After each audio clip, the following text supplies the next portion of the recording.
poverty. It is an earned benefit that Americans pay into paycheck after paycheck through their entire working careers. Today, Social Security is under a greater threat than ever before in American history. Today, you have an unelected billionaire in Elon Musk who is promising to wreak havoc on Social Security. Mr. Musk has called Social Security a Ponzi scheme. How dare he? The reality is a majority of seniors in this country rely on Social Security in their retirement in order to live with dignity.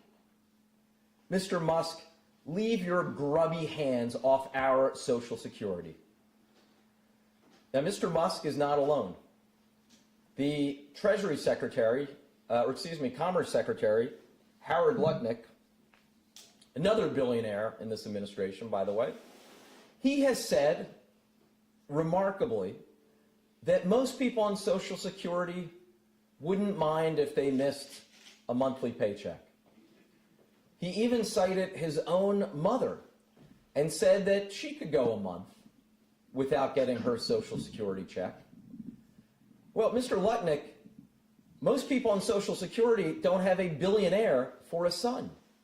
How naive and stupid do you have to be about this country to think that most seniors could go a month or months without their Social Security check? Make no mistake about it. Social Security is under greater threat today than at any point in the 90-year existence of the program. There are 3 Social Security offices in my district here in Philadelphia. All 3 are leased by the GSA. All 3 may be closed this year by this administration. We have already seen an impact from this administration's attacks on Social Security. 4 times in recent days, the Social Security website has collapsed. They have announced, and have since flip-flopped, that people wouldn't be able to call into Social Security anymore, that they would have to go in person. Imagine the hardship on those in their 70s and 80s and 90s to have to physically go to a Social Security office anytime they have an issue. I can tell you, having proudly been a member of Congress for a decade now from this city, our #1 constituent service issue by far is always Social Security. The calls and the emails and the walk-ins the last few weeks have been through the roof.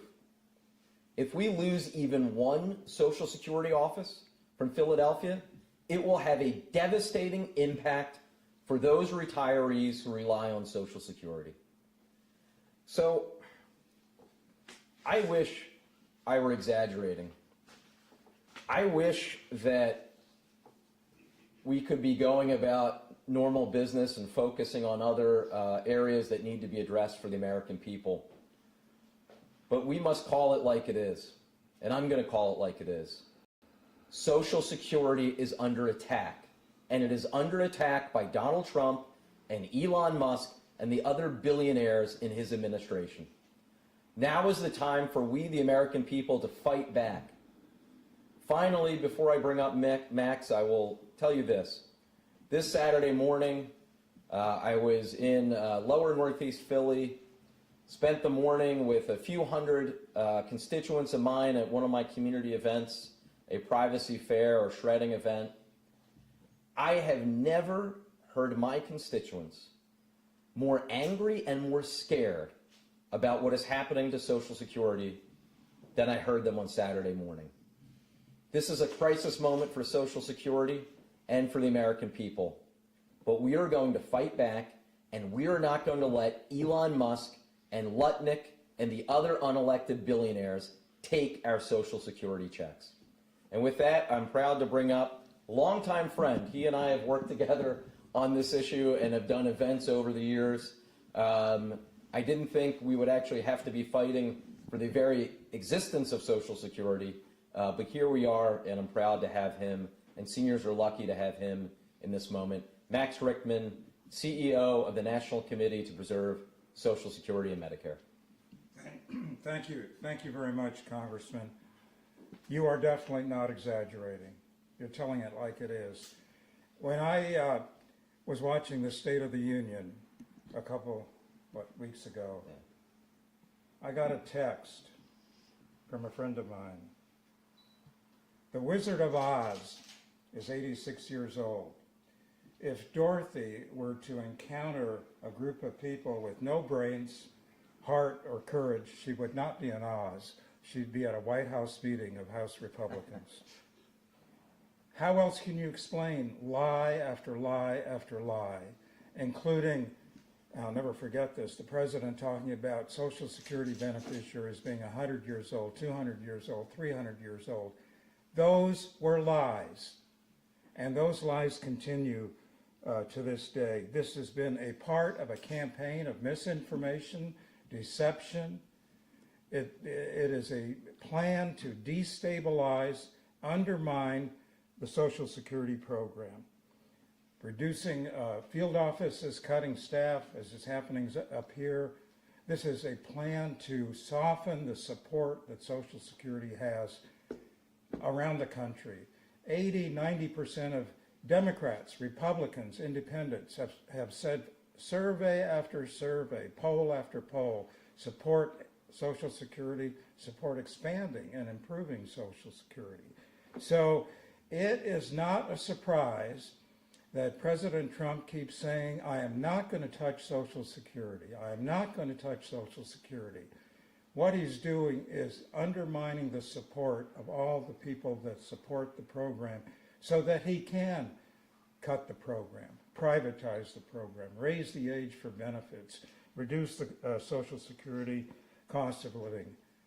How else can you explain Elon Musk talking about, as you said, Social Security being a Ponzi scheme? Really? 90 years people have been getting Social Security check and that's a Ponzi scheme? That doesn't make any sense. But that fits the pattern and the goal that this administration clearly has in mind. Let's undermine the program and then we'll destroy it. And they're embarking on it. Been pretty effective so far. Thank you for your support in trying to defeat that. Thank you. And before I take any questions, Rich, I don't know if you wanted to address the closures and the number of government employees that, not just in Social Security, but in other government agencies, especially the VA, that are looking to be laid off very shortly. Sure. Hi, my name is Richard Giannetti. I work with the American Federation of Government Employees, District 3, which covers Pennsylvania and Delaware. I'm here on behalf of our National Vice President, Phil Glover. Let me say that we are looking down the road very soon with large-scale reductions in force. In March, the administration sent out to all the agencies in the federal government a letter saying that they wanted lists of people that could be fired by the end of March. We expect in the very near future there are going to be extraordinary cuts in federal services because of the extraordinary cuts in federal staff. 83,000 cuts in the VA administrations are expected, 20,000 cuts in Health and Human Services. RFK Jr. said the other day, we expect another 10,000 cuts from Social Security. To name just 3 agencies, there'll also be cuts in the Department of Defense and some of the other 27 agencies where AFG has representational rights. We already saw the TSA workers at the airport, who we have represented since 2011, they already lost their representational rights. We also saw that the president last week passed and released an executive order stripping union rights from almost 500,000 federal employees. This is the first attack on labor unions of this sort since they were legalized in the 1930s. This is an attempt to destroy the morale of the federal workforce between the cuts of employees and the stripping them of their union rights. We expect to see an enormous exodus of federal employees retiring before the Republican administration changes their pension benefits. Let me just say that federal employees are your neighbors. They're your deacons at your church. There are people that work at the soup kitchens. They're the den mothers of your Cub Scouts. They do all kinds of public services. And for those of you who think that federal employees are just people picked off the street, They work hard to pass a competitive hiring process, and many of them have devoted their lives to public service. I know people that have worked at the VA administration for 35 and 40 years. They've devoted their lives to public service. They're experts in their field. It takes over a year. I was a benefit authorizer for 7 years before I got this job. It takes a year to be trained how to use the Social Security system. And I came to the Social Security system with a law degree and a master's degree in education. And yet it took me a year to learn how to function as a benefit authorizer. The government has some outstanding people working for it. Their lives to public service, and the way they're being treated is a disgrace. It's a disgrace for Americans to treat other Americans this way. It's a disgrace for Americans to treat people who have devoted their lives to public service this way. AFG is going to fight them on every front that we can. We stand with Congressman Boyle here and our other friends in Congress. We need a few more. We need a few people who have claimed to be friends to stand up now, particularly our friends on the other side of the aisle, and say that attacks on federal employees will stop, attacks on Social Security will stop. This is one of the most important programs that the government has ever created. It's one of the most successful, and it has lifted millions of people out of poverty for several generations. To mess with it is completely foolish, and the people who are messing with it have no interest in efficiency and getting rid of fraud, waste, and abuse. They simply want to destroy it so they can privatize the trust fund. We're not going to let that happen. We thank the congressman, and we thank Max and his organization for coming together and helping us defend federal employees and the Social Security Trust Fund that all of us need to take care of our future needs. Thank you. Thank you. All right, happy to take any questions you may have. You're good? I'm good. All right, thank you. Thank you very much. Thanks, Rich. Okay, thank you. Thanks. Appreciate it. Thank you. Thank you. Thank you. All right. Let me, I gotta get going. You gotta run. I take the train.